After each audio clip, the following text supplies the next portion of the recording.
पनवेल महापालिका क्षेत्रातील खिडूकपाडा या गावामध्ये राहणाऱ्या एका नराधम काकाने आपल्या पुतणीवर बलात्कार केल्याची घटना घडली असून पोलिसांनी या नराधम काकाला अटक केली आहे।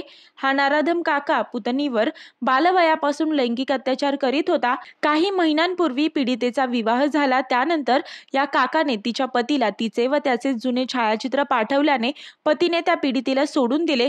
त्यानंतर हे प्रकरण पोलीस ठाण्यात गेले। खिडूकपाडा गावात घडलेल्या धक्कादायक घटनेनंतर येथील ग्रामस्थ हादरले आहेत।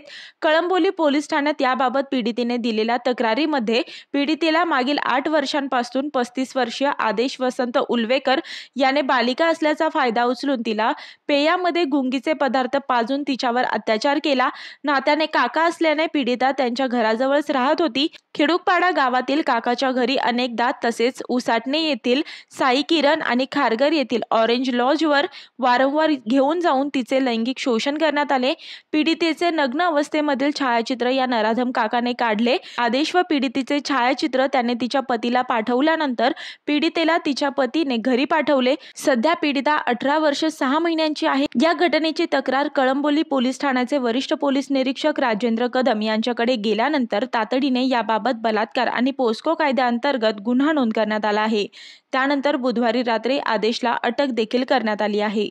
मी वर्षा काटेकर, योद्धा न्यूज, नवी मुंबई।